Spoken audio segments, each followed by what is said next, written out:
Bom dia, boa tarde ou boa noite. Você, meu caro ouvinte, está neste instante sintonizado no DLCast, o podcast do jornal Diário do Litoral. Este é o 11º episódio e sempre temos mais um programa aqui onde trazemos casos sobrenaturais que marcaram e ainda marcam, por que não, a história da Baixada Santista.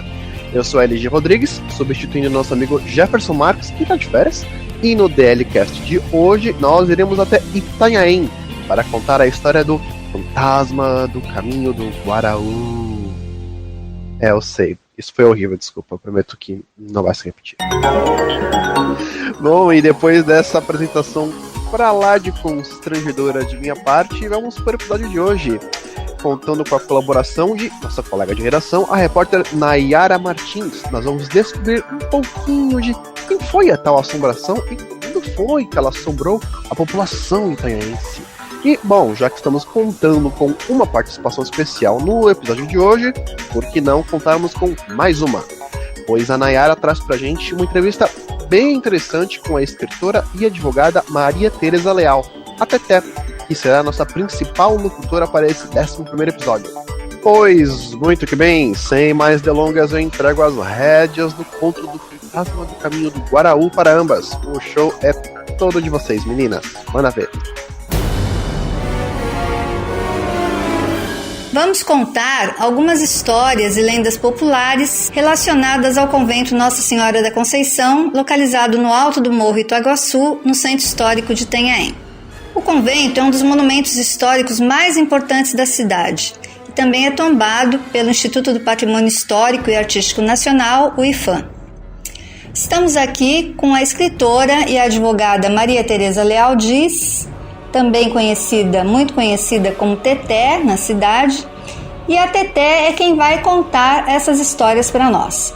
Teté, além de escritora e advogada, também é pesquisadora e apaixonada pelas culturas e tradições caiçaras da cidade. Teté, boa tarde.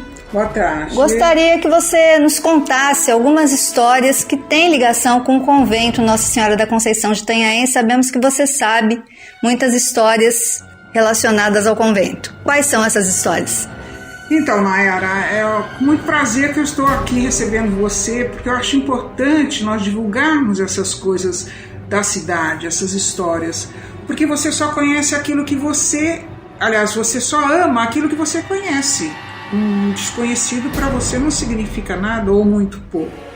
E nós temos que conhecer, sim, mais histórias sobre a nossa Itanhaém, porque tem histórias muito boas, fantásticas. Primeiramente eu vou contar para vocês uma história sobre o fantasma do caminho do Guaraú.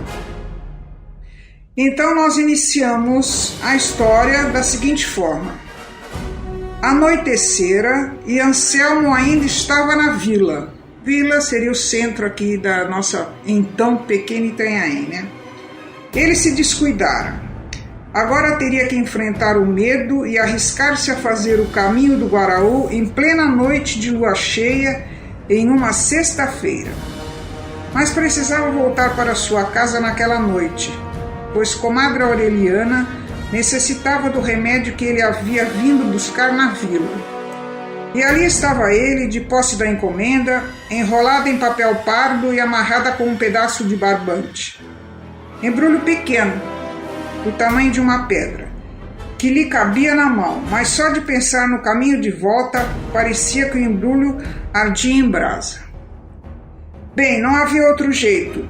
Anselmo precisava iniciar o regresso à ilha do rio acima, onde morava.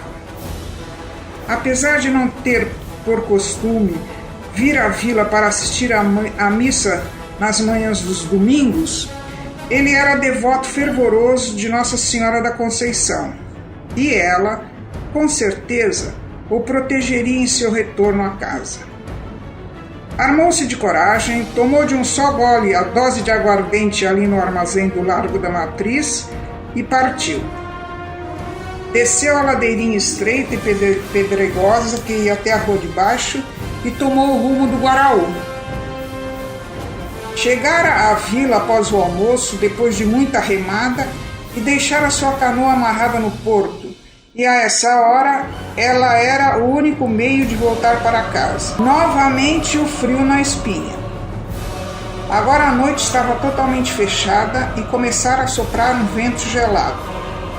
Os galhos dos enormes pés de eucalipto no início da caminhada balançavam-se preguiçosamente e o assobio do vento parecia avisá-lo de que ficasse atento.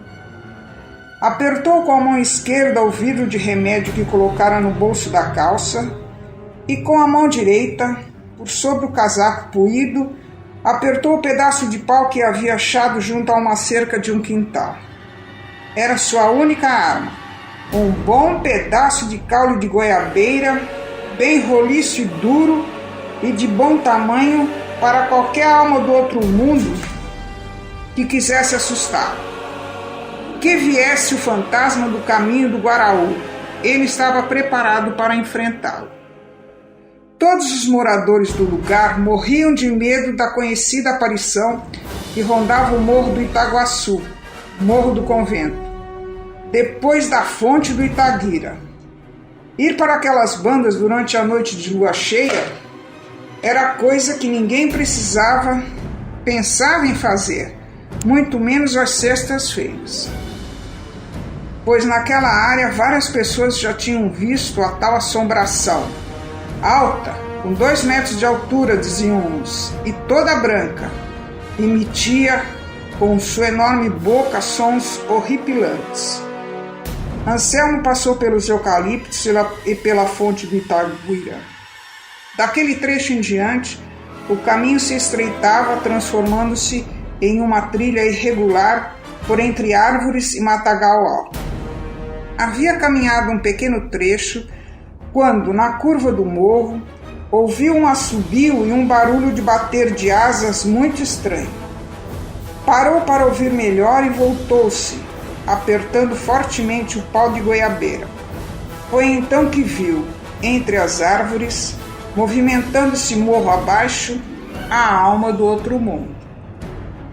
Sentiu enorme arrepio e sua respiração imediatamente tornou-se ofegante. Parecia que o coração ia lhe sair pela boca. Apertou com mais força o pau de goiabeira e, paralisado, viu a aparição toda branca vir em sua direção. Queria fugir dali, mas as pernas não lhe obedeciam, e o vulto fantasmagórico ficava cada vez mais próximo. Foi então que, num esforço tremendo, voltou-se nos calcanhares e começou a correr. Corrida louca, louca e curta. Um tronco caído no caminho interrompeu-lhe a trajetória, e Anselmo foi arremessado longe, o corpo para um lado e o pau de goiabeira para outro. Ergueu-se rapidamente e tentou encontrar sua única arma de defesa. Em vão. Agora estava perdido, pois a assombração estava bem mais próxima a ele. Se pelo menos achasse uma pedra, poderia tentar acertá-la, pois era bom no arremesso. Mas naquele meio de mato, onde iria arranjar uma boa pedra? Não havia jeito. Sentiu que era o seu fim e preparou-se para receber o golpe final. Que Nossa Senhora da Conceição intercedesse por sua alma junto ao Pai. Foi então que se lembrou do remédio da comadre Aureliana. Não teve dúvida. Era sua única chance. Rapidamente enfiou a mão no bolso, passou o embrulho para a mão direita, segurou-o com firmeza e, movimentando o braço, arremessou-o com toda a força em direção à cabeça da assombração, que agora estava a poucos metros dele. Escutou um baque surdo, seguido de um grito de dor, e depois de alguns segundos, o barulho de um corpo caindo. Havia derrubado o fantasma. Não quis conferir o feito. Desembestou a correr pelo caminho em direção ao porto. Lá chegando, pegou sua canoa e pôs-se a remar em desespero, parando de usar o remo somente quando chegou na ilha do rio acima. Amarrou a canoa no trapiche e depois, vagarosamente, passo a passo, chegou em casa. Abriu a porta, foi até a cozinha, pegou a garrafa de cachaça e tomou-a inteirinha. e antes de cair desmaiado sobre a cama, jurou a si mesmo que nunca mais iria fazer o caminho do Guaraú durante as noites de sexta-feira. Essa foi a última aparição do fantasma do caminho do Guaraú de que se teve notícia. Pena que Anselmo nunca mais se atreveu a fazer o caminho durante a noite para poder conferir o fato. E principalmente, pena que ele não frequentasse as celebrações no convento, pois no domingo seguinte ao acontecido, pela manhã, na missa costumeiramente rezada pelos franciscanos que viviam no convento, um dos frades apresentava um enorme galo na testa.